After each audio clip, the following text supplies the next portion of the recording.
এরাও শত্রু, মুখোশের আড়ালে। বাইরের কাজ বন্ধ করে অরিজিৎকে খুঁজতে। এটা তো সামান্য কাজ ঠাকুরপো। বাবা এতে কি লাভ হবে আমি তো বুঝতে পারছি না ঠাকুরপো। ত্রিদেবী হচ্ছে বাবার প্রধান আশা ভরসা। বাবার একমাত্র খুঁটি, এই বাড়ির একমাত্র খুঁটি। সেই খুঁটিটাকে নাড়ানো দরকার। একবার যদি ওদের সঙ্গে এদের লড়িয়ে দেওয়া যায় তাহলে তো কেল্লা ফাটে। তবে কি হয় বলো দিদি, ওরা মারপিটে ব্যস্ত থাকবে আর সেই ফাঁকে আমরা খাপটা করে চেটে পুটে এখান থেকে আর সেই শোকে বাবা বাবা শেষ মানে তো সব শেষ এই বাড়িতে। এত সব শুনে মনে হচ্ছে যে তুমি পারবে মাকে হাত করতে, ওই গায়ত্রী দেবীকে হাত করতে। অরুণ, তুমি নন্দিনীর কেন এত এগেনস্টে? ওর সাথে তোমার কিসের শত্রুতা? বাহ, শত্রুতা তো হবেই।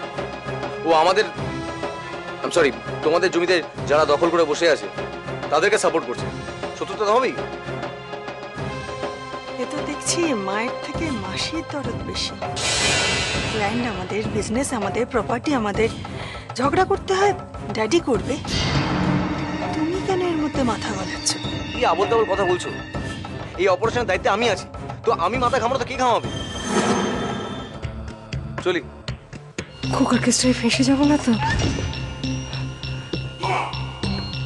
সমীরটা তো মরে পগার পার হয়ে গেল।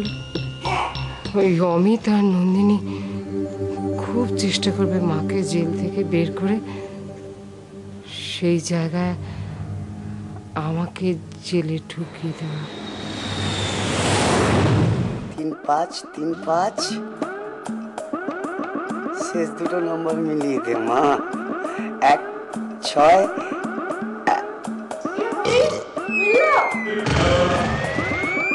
কতবার 7টার মতো নাম্বার মিলিয়ে দিয়েছি।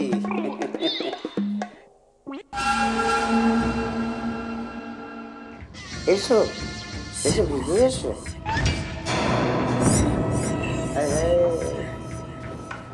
दिल के टुकड़े टुकड़े करके मुस्कुरा के चल दिए। টাকা নেই। नहीं माने নেই মানে নেই, চেক দিয়েছিল তাও বাউন্স হয়ে গেছে। ए साली धप मारबी ना, बैग दे।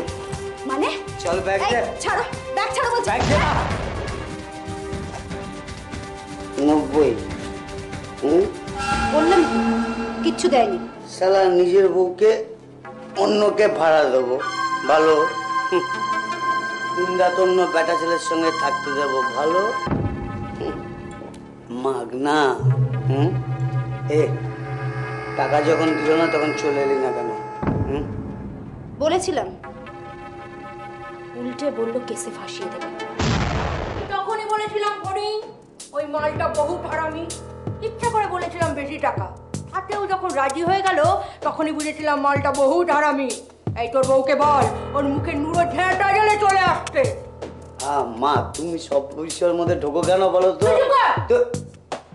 তোর বউ এর আগে কম ছেলের মাথা তো মুড়িয়ে টাকা পয়সা রোজগার করে আনেনি, তা এখন পাচ্ছে না কেন? এত সময় লাগছে কেন?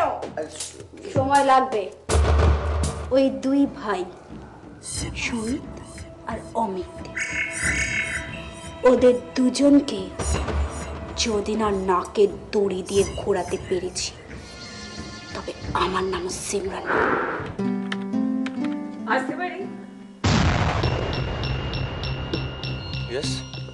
আমি সরি, কোনো রকম অ্যাপয়েন্টমেন্ট ছাড়াই আমি আপনার এখানে চলে এলাম। আসলে একজনের সাথে আপনাকে পরিচয় করিয়ে দেওয়ানোটাই আজকে আমার মূল উদ্দেশ্য। ডাকবো ওকে? ডাকুন। এসো।